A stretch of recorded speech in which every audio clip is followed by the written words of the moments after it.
Ukrainian forces continue to defend the besieged town of Bakhmut, as the head of Russia's Wagner mercenary force says his troops' position could be in danger due to a lack of ammunition.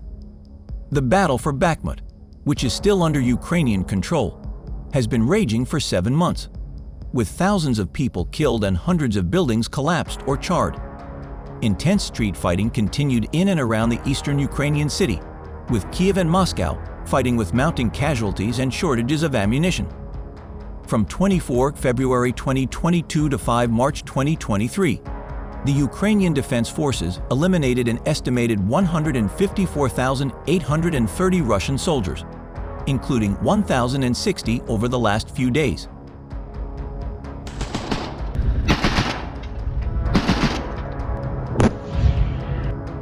The 25th Separate Sykslav Airborne Brigade of the Armed Forces of Ukraine destroyed 5 tanks of Russian troops that stormed their positions yesterday in the Luhansk region. ZSU operative announced this on its Telegram channel.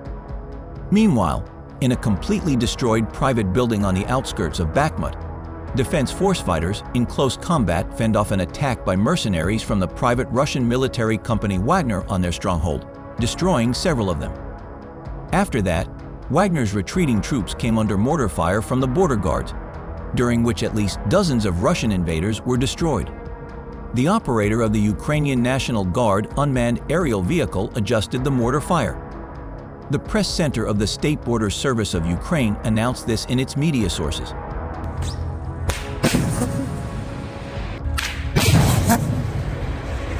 In a video published by operative ZSU, an unmanned aerial vehicle accurately drops a hand grenade into an open embrasure in a Russian tank's turret. On the other hand, fighters from the 108th Assault Battalion of the 10th Edelweiss Brigade overtook an enemy position in a destroyed forest path, destroyed several Russian invaders, and captured 2 invaders. From the start, the Ukrainian troops were in close proximity to the enemy positions, throwing grenades into their dugout and shooting them with automatic weapons. Later, the Ukrainian fighter offered the occupiers to surrender. The battle subsided for a moment, but flared up again. In the end, the 2 soldiers came out of the trenches and surrendered.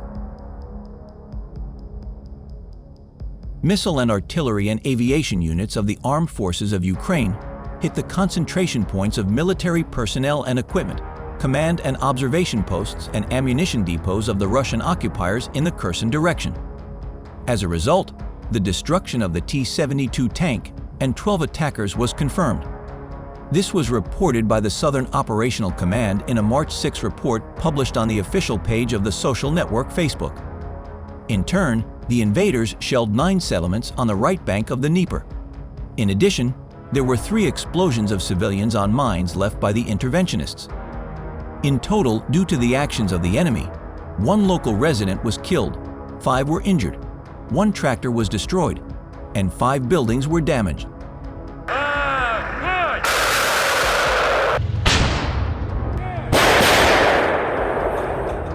The Ukrainian military repelled more than 140 Russian attacks in 5 areas over the past few days.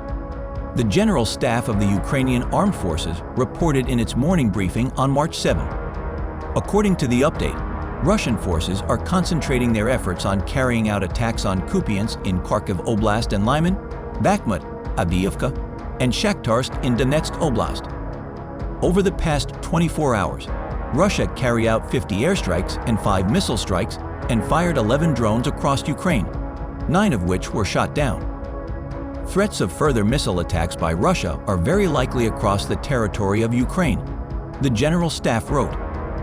The Ukrainian military carried out 15 attacks on Russian positions over the last 24 hours, as well as attacks on Russian anti-aircraft missile systems, according to the General Staff. The update also said the Ukrainian military shot down a Russian Su-25 fighter jet.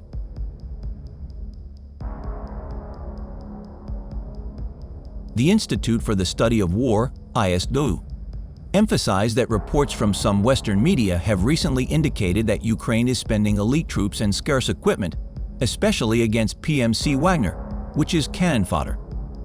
The expert believes that such statements are generally fair. At the same time, stressing that the reserves of Russian prisoners suitable for combat operations are not limited, and the elimination of tens of thousands of them in Bakhmut means they won't be used for more important battles. At the same time, analysts note the fact that Russian troops under Bakhmut have recently changed their tactics and are engaging more high-quality special forces and regular troop elements in combat. Experts emphasize that PMC Wagner will likely still use prisoners for operations in Bakhmut, although this time it is much more limited than in previous months, due to heavy losses suffered by recruits during frontal attacks. On Sunday, referring to the absence of ammunition, Prigozhin said in his press service in the Telegram channel, "For now, we are trying to find out the reason, whether this is just an ordinary bureaucracy or betrayal." Oligarchy regularly criticized the head of defense and Russian general. Last month, he accused Sergei Shoigu and others of betrayal for holding back the supply of ammunition for his troops. In an almost 4-minute video published on the Wagner Orchestra Telegram channel on Saturday, Prigozhin said his troops were worried that the government wanted to make them as scapegoats if Russia lost war. "If Wagner is backing down from Bakhmut now, the entire front row will collapse," he said. "The situation will not be sweet for all military formations that protect Russian interests."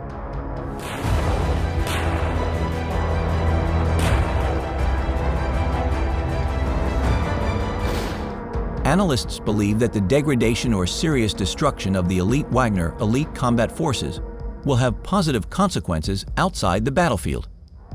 Damaging the influence and reputation of Prigozhin, one of the most radical Russian nationalists, will be an important achievement in terms of long-term prospects for recovery of sanity in Russia. This is for the benefit of the United States, as well as for the interests of Ukraine, and that increases bets in battles for Bakhmut, write experts from the Institute for the Study of War. Meanwhile, the Russian Ministry of Defense has issued a statement saying that 90 prisoners have been returned by Ukraine. In his official Telegram channel, he posted, "As a result of the negotiation process, 90 Russian soldiers who were in great danger were returned from the territory controlled by the Ukraine regime. The Russian Air Force military transport aircraft will transport soldiers who are released to Moscow for maintenance and rehabilitation at the Russian Defense Medical Institution. All that is released is given medical and psychological assistance needed.